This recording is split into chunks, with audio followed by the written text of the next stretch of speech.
Hi everyone! Kay nag-crave man ang person og butong. So ang ato ang asawa atong suguon kay unsa pa may gamit, di ba? Alang kita mo yung mukaon man sa tiyag apil. Charis!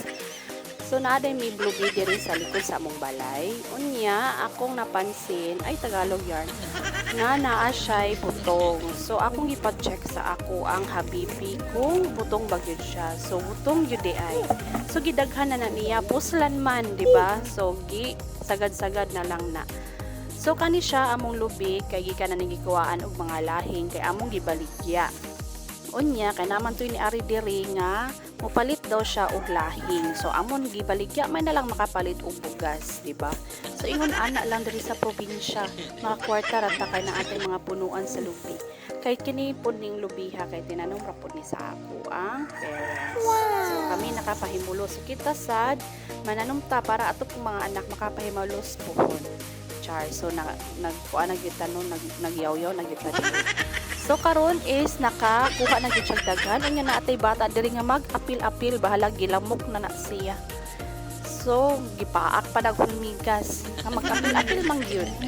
So karon ang ako na pong gisugo ang mother-in-law o di ba kami nagiuntanan so teamwork aron makakaon ang tanan.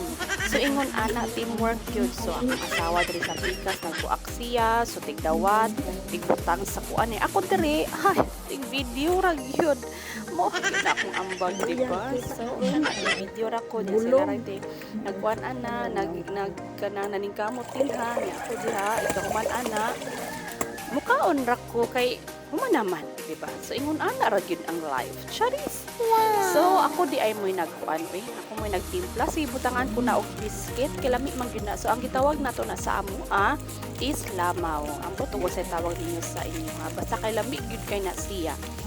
Unya gibutangan ra na nako og usa ka condensed milk usara ka lata para dili kay tamis isad mi ganan og tamis kaayo. So ingon ana na iyang utsura. So makaon na siya ato sa nang i-ref kadyot pay lami man na siya kung bugnaw gid kaayo. So mao lang. Thank you for watching and see you on my next video. Bye.